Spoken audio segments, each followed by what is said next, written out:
Hello' everyone. এয়া ৰাতিপুৱা উঠি মই ইফালে ৰুটি পুৰি আছোঁ আৰু ইফালেও মই কণী ভাজিম। এখন পেন বহাই দিছোঁ আৰু আজি চাওকচোন ৰাতিপুৱাৰ পৰিৱেশ। ৰাতিপুৱাৰ পৰা বৰষুণ, কিনকিনীয়া পুৰা বৰষুণ আৰু ইফালে মই ৰুটি বনাই আছোঁ।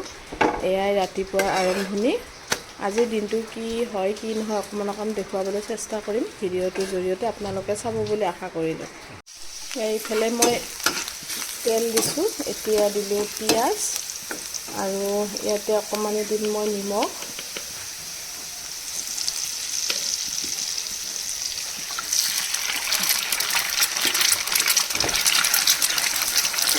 মানে ৰুটিৰ লগত আমাৰ এখেতে কণী খালে, কণীটো অমলেট কৰি নাখায়, মানে এনেকৈ ভুজিয়া নিচিনা কৰি দিব লাগে ৰুটি দি খাবৰ কাৰণে।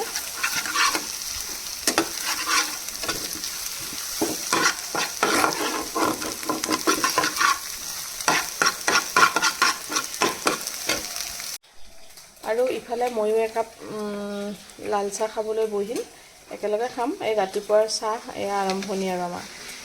এয়া মোৰ কণীও হৈ গ'ল ভজা।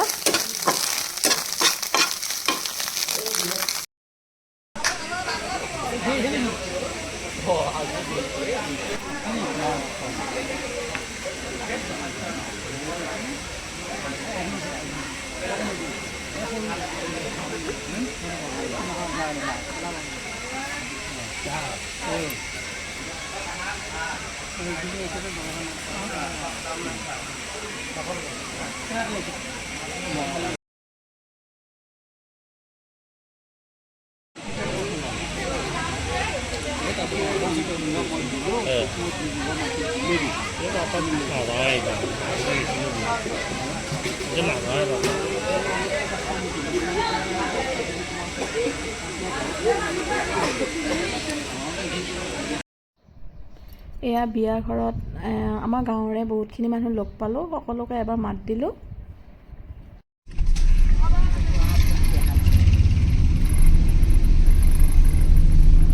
বিয়া ঘৰত গ'লোঁ, ভাত খালোঁ, দৈ চিৰা খালোঁ, খাই এতিয়া আহি আছোঁ। আৰু এয়া চাওকচোন কিমান মানুহ আহি আছে বিয়াত।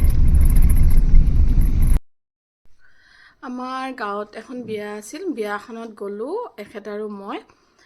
যোৱা ভিডিঅ' কৰা নহ'ল, আচলতে তাড়াতাড়ি হ'ল, মানে সেইকাৰণে ভিডিঅ'টো কৰা নহ'ল। এতিয়া বিয়া ঘৰত গ'লোঁ, আহিলোঁ, এতিয়া আকৌ এজেগাত যাম। ক'লৈ যাম কি কৰোঁ দেখাম বাৰু আপোনালোকক। বিয়া ঘৰৰ পৰা আহি দেখোঁ যে ল'ৰাই কি বনাই আছে চাওকচোন। আগতে আধা বনাই থৈছিল আৰু অকণমান বাকী আছিল কাৰণে এয়া বনাই আছে। টাইটেনিক নেকি? চাওঁ এবাৰ ইফালে চোৱা আকৌ, চাওঁ টাইটেনিক বনাই আছে। অৱশ্যে বেয়া হোৱা নাই।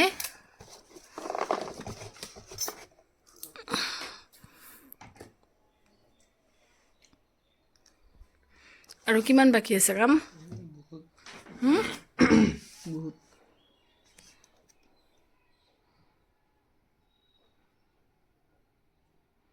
বনাই থাকা।